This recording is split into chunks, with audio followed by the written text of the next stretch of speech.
Son las 10:05 y vamos a hablar de un tema bien importante y que además viene acompañado de buenas noticias. Porque hay un tratamiento creado aquí en Uruguay para reducir la intensidad de tinnitus, que es ese ruido fantasma que afecta a muchos uruguayos, a muchas personas, más de 1.000 millones de personas en el mundo. Ahora me van a corregir los especialistas, pero bueno, esta tecnología, este desarrollo ha dado muy buenos resultados y se expande de Uruguay al mundo. Va a llegar a Canadá y vamos a estar conversando sobre eso con el doctor Daniel Drexler. Él es CEO de Levon Medical, y con Verónica Menéndez, directora del área de monitoreo clínico de esta compañía. ¿Cómo les va? Bienvenidos. Un placer estar acá. Un placer recibirlos y con estas buenas noticias también, ¿no? Que es una solución para estas miles y millones de personas que hacíamos referencia, pero me parece importante, para no darlo, ¿no?, por entendido, que definamos qué es tinnitus. Tinnitus es escuchar un zumbido en el oído que no se corresponde con ningún ruido del entorno. O sea, en realidad es una alucinación auditiva y lo sufren el 17% de la población mundial. Eso quiere decir que aproximadamente 1.000 millones de personas en el mundo tienen tinnitus, y en Uruguay calculamos que son más de 300.000 personas. Es mucha gente. Mucha gente. En cualquier reunión a la que vayas, si te sentás y dices, bueno, a ver, hay más de 10 personas y preguntás quién tiene tinnitus, por lo menos una o dos personas van a decir que lo tienen. ¿Hay diferentes intensidades? Hay diferentes intensidades, hay obviamente también diferentes causas, diferentes etiologías. Eso hace que la cantidad de personas que consulta no sea obviamente esas 1.000 millones de personas, pero se calcula que son 300 millones de personas en el mundo las que precisan consultar con algún tipo de especialista para solucionar el problema. Bien, y uno se pregunta, ¿por qué surge? ¿Es porque si en algún momento estuve expuesto a un ruido, ¿no?, extremadamente alto, o es hereditario? ¿Cuáles son las causas, las razones? A ver, el tinnitus es un síntoma que puede tener muchísimas causas diferentes. En la enorme mayoría de los casos no tiene una causa orgánica de base, o sea, no tiene una enfermedad de base. Solo un 3-4% de los tinnitus tienen una causa orgánica de base.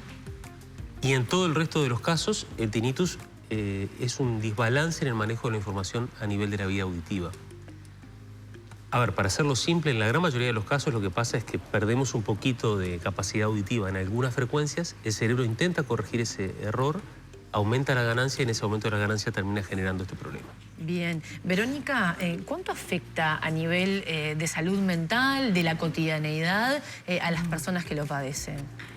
Bueno, ahí hay un rango muy amplio que tiene que ver con la respuesta de cada persona. Por supuesto, la respuesta es singular y cada persona responde con lo que tiene, digamos. Entonces se da como el encuentro entre las características acústicas de ese tinnitus, que puede ser muy invasivo, que puede competir con las frecuencias del habla humana, entonces también puede estar perjudicando la comunicación. Pero también es un tinnitus que se encuentra con una persona con sus rasgos de personalidad, con sus recursos de afrontamiento, con su resiliencia. Entonces nosotros intentamos tener una mirada que contemple esa singularidad. Claro. Y eso implica, bueno, tener en cuenta los aspectos emocionales, psicocorporales, las redes de apoyo, la pertenencia social de cada persona, los intereses, las motivaciones, porque todo eso hace a cómo impacta el síntoma. Claro, eso desafía que no hay una solución única, no una receta y punto, sino que se debe abordar a la persona y su contexto. Me imagino también a qué se dedica, a qué contacto tiene, ¿no?, con los sonidos. Me imagino que todo eso debe ser un desafío. Sí, absolutamente. Absolutamente, y es sumamente importante tener esta mirada, para nosotros por lo menos, que intenta contemplar el síntoma desde la integralidad de la persona. Bien, bueno, hablemos de este tratamiento, ¿no? De esto que ya nos vas a contar un poco también, Daniel, la historia, que es bien interesante. Vos sos un hombre vinculado al sonido, a la música por tu carrera, tu otro lado como músico, después tenés también tu profesión. ¿Cómo llegás a este descubrimiento? Mirá, pasó de una forma muy rara. Estaba en un estudio de grabación en el 98, grabando mi primer disco. Claro, al mismo tiempo estaba haciendo una maestría en ciencias en sistema auditivo y estaba trabajando en un consultorio junto a mi padre, a mi madre y a mi hermano Jorge. O sea, éramos 4 familiares laburando juntos ahí. Y hubo un fenómeno psicoacústico mientras estábamos mezclando, que obviamente no me voy a poner a explicarlo acá porque es demasiado largo, pero me desencadenó una idea y una cosa media como esas epifanías que uno tiene cada tanto, ¿no? De, wow, si este problema psicoacústico funciona así, ¿cómo sería si yo se lo pongo a un paciente? Entonces, bueno, ahí surgió la idea de utilizar un sonido que emulara las características de lo que el paciente escuchaba, tanto en intensidad como en características frecuenciales, y que el paciente lo escuche durante el sueño. O sea, llevaste un sistema de sonido físico que sucedía al sistema humano. Eso, sí. O sea, la idea fue empezar a diseñar sonido con las mismas características de lo que el paciente escuchaba. Yo no entendí en ese momento, en 1998, cuál era la profundidad de lo que estaba planteando, ¿no?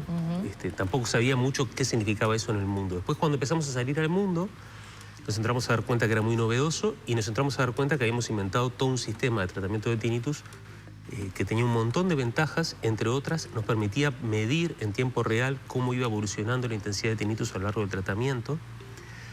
A partir de ahí empezamos a desarrollar software, empezamos a desarrollar hardware. En el año 2007 nos asociamos con el Hospital Cedar Sinai de Los Ángeles y empezamos proceso de patentes en Estados Unidos. Fundamos una empresa que primero estuvo acá en Uruguay, después se trasladó a Estados Unidos en el año 2015. Se levantaron 4 patentes en Estados Unidos, se obtuvo la certificación de la FDA, la Food and Drug Administration, y en determinado momento el grupo uruguayo perdió control sobre la empresa, ¿no? Para nosotros fue un momento muy doloroso porque, no sé, es como nuestro hijo. Era esto, su ¿no? idea, obvio. Claro, es una cosa que uno la va criando como una plantita, Sí. ¿no? Y aparte porque ahora? sabíamos el potencial que eso tenía para el mundo. Y bueno, la empresa que compró todo esto en el año 2015, en el año 2020 se lo vendió a una empresa canadiense. Esa empresa canadiense nos contactó de vuelta en el año 2021. Y al principio empezamos a trabajar como asesores, a dar asesoramiento en relación a lo que ellos estaban haciendo.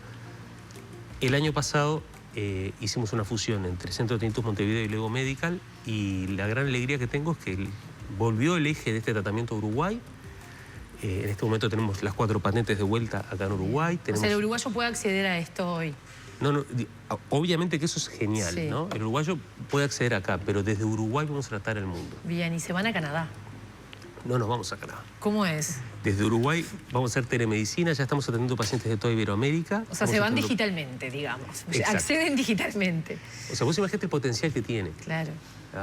Hay 300 millones de personas que están requiriendo una solución para el tinnitus, y quizás, si esto funciona bien, dentro de 2 o 3 años estemos atendiendo una masa muy grande de gente de Uruguay y con una empresa obviamente mucho más grande que la que tenemos ahora. Bien. Daniel, Verónica, celebro mucho esta noticia, celebro que esta patente vuelva a estar en manos de la compañía uruguaya y que sigan impactando en tanta gente, ¿no? La ciencia, la tecnología, los profesionales uruguayos a la vanguardia siempre, así que, bueno, adelante con todo esto. Gracias por la visita.